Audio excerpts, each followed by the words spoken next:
Hello everyone, welcome back to my B&B spoiler channel. I hope everyone is having a wonderful day.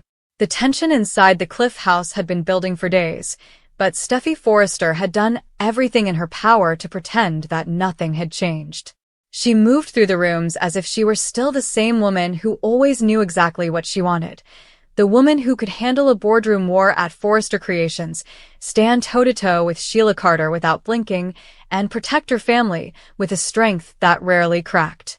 But Finn knew his wife too well.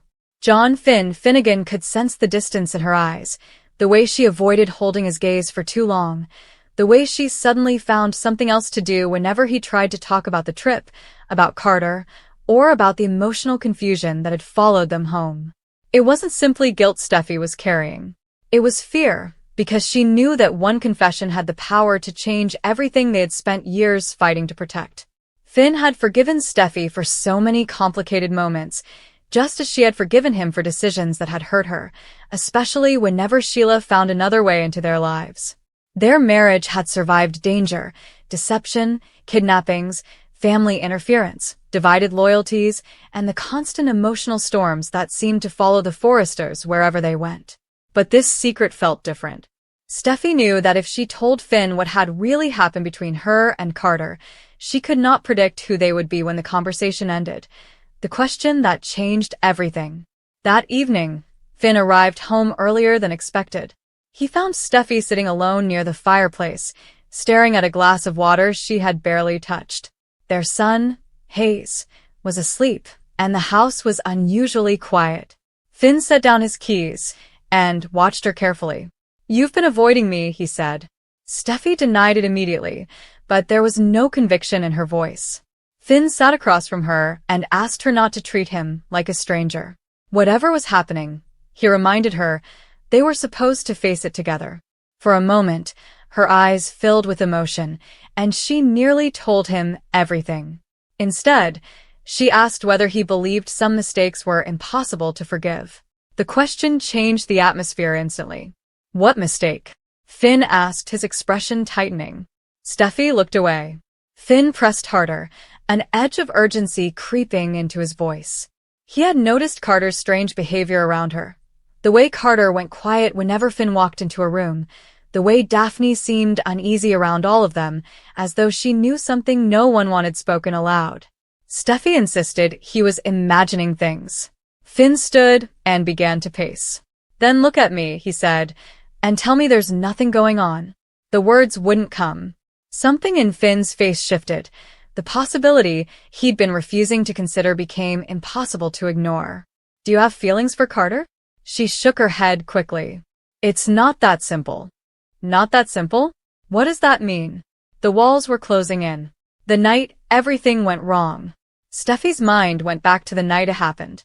She had been emotionally shattered, furious with Finn after another argument involving Sheila, exhausted from feeling like their marriage was constantly being pulled in opposite directions. Carter had been there at exactly the wrong moment. He'd listened while she talked about feeling betrayed, lonely, and tired of fighting. He was dealing with his own disappointments. What began as two friends comforting each other crossed a line neither of them had intended to cross. In the cold light of morning, regret had overwhelmed her. She told Carter it could never happen again. He agreed. They convinced themselves that silence would protect everyone. Instead, the secret had slowly poisoned every conversation that followed. Back in the Cliff house, Finn asked directly, "Did Carter kiss you?" Steffy closed her eyes. The silence was answer enough. "Steffy." His voice cracked. "I'm sorry," she whispered. "Did you kiss him?" "Yes." Finn turned away, running both hands through his hair, trying to process it. Steffy said quickly that it had been a mistake, born of anger and confusion, but Finn spun back around. "Just a kiss," he demanded. She couldn't answer. He stepped closer, searching her eyes. "What else happened?" She began to cry, begging him to understand that she had never stopped loving him. But those words only frightened him more. "Steffy, what happened with Carter?" She forced herself to say it. "We slept together." The words seemed to stop time. Finn stared at her as though he hadn't understood. "What did you say?" Carter and I slept together, she whispered. Finn shook his head slowly, almost mechanically. You slept with Carter? The line that should never have been crossed. Steffy moved toward him. Finn backed away. Don't, he said. She stopped. His breathing turned uneven as anger and heartbreak collided inside him. He demanded to know when, where, how long she'd been lying to him. She tried to explain it happened only once. Once, he repeated bitterly. You think that makes it better? She said she wasn't trying to excuse anything. He said that was exactly what she was doing, reminding her of every time she'd questioned his loyalty, every time she demanded he put their marriage first, every time she'd looked him in the eye and asked him to choose her over Sheila. And while you were asking me to prove myself, he said, his voice breaking, you were keeping this from me? She insisted the affair had nothing to do with Sheila. He laughed without humor. Everything was about Sheila when you needed someone to blame. Now, suddenly none of that matters. Steffy could hardly recognize the man in front of her. Finn was normally calm, compassionate, controlled, even when angry. Tonight, he looked shattered. She reached for his arm, begging him to let her explain. He jerked away. The argument intensified, both of them speaking over each other as years of resentment poured into the room. She accused him of leaving her emotionally alone whenever Sheila re-entered his life. He accused her of using pain as permission to betray their marriage. She shouted that Carter had been there when she felt completely abandoned. Then you should have called me, Finn shot back. You should have yelled at me. You should have left me. You should have done anything except sleep with him. Her tears fell harder. She told him he was right. She had no excuse. But when she moved closer again, Finn reacted impulsively in the heat of the moment and struck her across the face. The sound silenced the room. Finn froze instantly. Steffy stood completely still, stunned more by the fact that he'd lost control than by the pain itself. His anger vanished in an instant, replaced by horror. Steffy. He stared at his own hand as though it belonged to someone else. Oh my God. I'm sorry. She stepped backward. He tried to approach, but she raised a hand and told him not to come any closer. His face collapsed. I should never have done that, he said. There's no excuse. Her breathing was shaky. Nothing she'd confessed, she told him, justified what he'd just done. He agreed immediately. He didn't argue, didn't blame her. He simply looked devastated by his own action. You're right, he said quietly. I crossed a line. She told him she needed space. He stepped away. For several long moments, neither spoke. The marriage crisis had suddenly become far more complicated than her betrayal alone. He had been hurt beyond measure, but he knew that reacting physically had made everything worse. He apologized again and said he'd leave for the night. She said nothing. He went upstairs, packed a small bag, and quietly left the Cliff house. The moment the door closed, Steffy finally broke down, sitting alone on the sofa, realizing the marriage she had been so terrified of losing might already be shattered beyond recognition. Ripples through the family. Across town, Finn drove without knowing where he was going, eventually ending up at his mother Lee's house. She knew immediately something was wrong. He looked exhausted, pale, emotionally destroyed.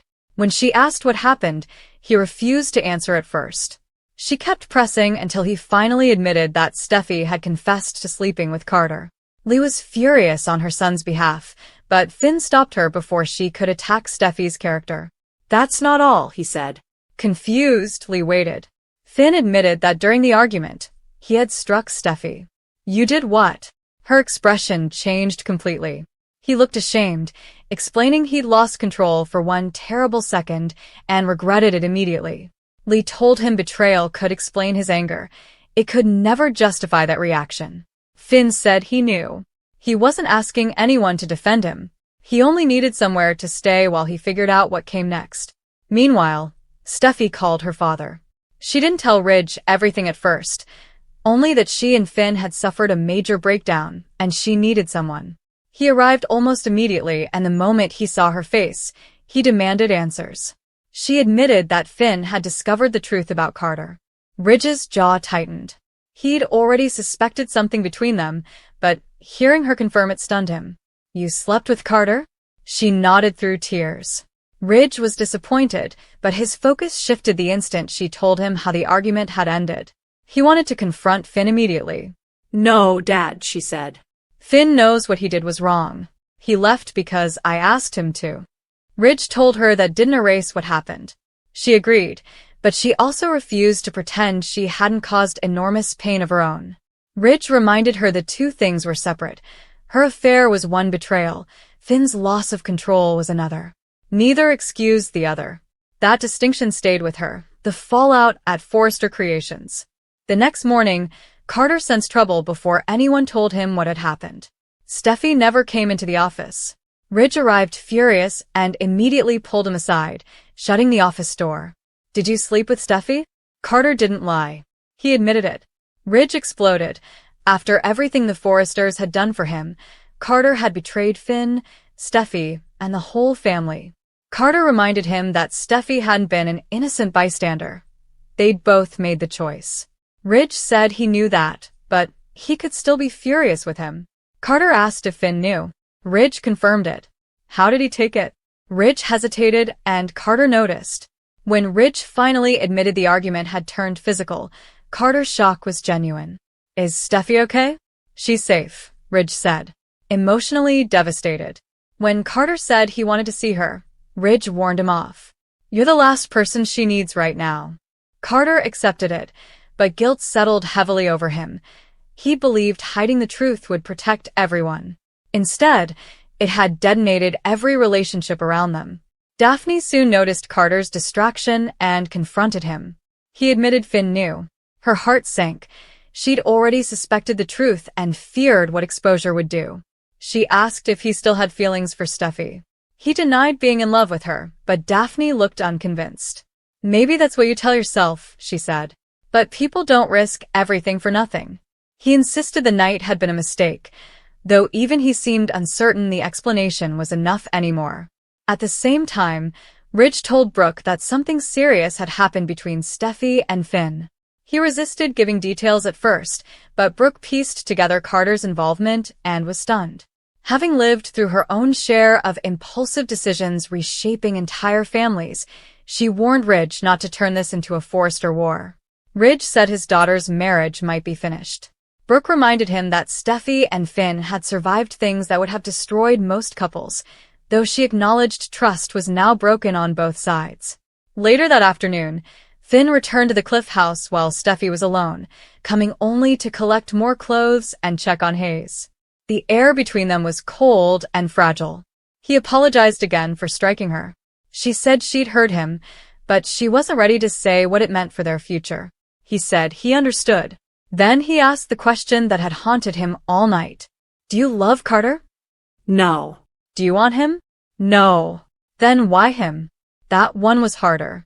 She explained that Carter had been there during a moment she felt emotionally broken, and instead of making a responsible choice, she'd reached for comfort in the worst possible way.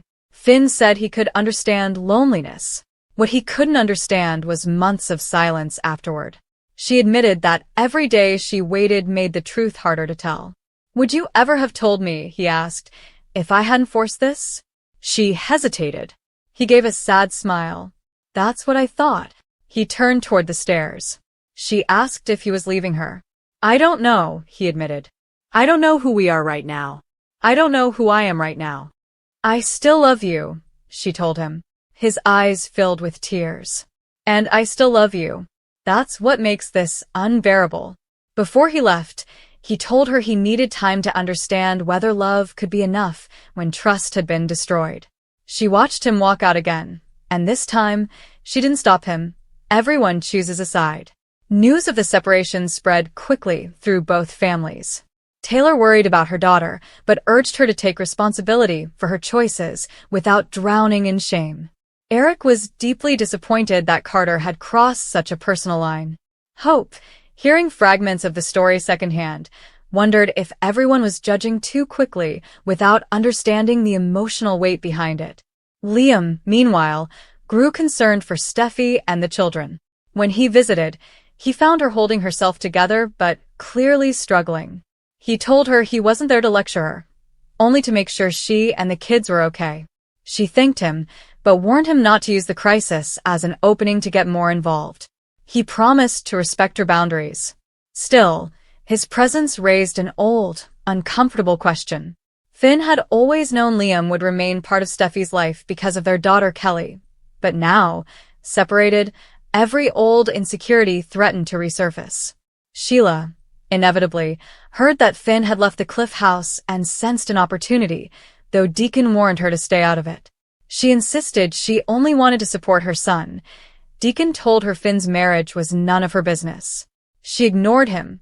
She found Finn alone outside the hospital after a long shift. He wasn't happy to see her, but he was too exhausted to argue. She said she'd heard about Steffy and Carter. He demanded to know who told her. She dodged the question and simply said she was sorry. "Don't use my pain to get closer to me," he warned. "I won't," she promised, though he knew her promises were never simple.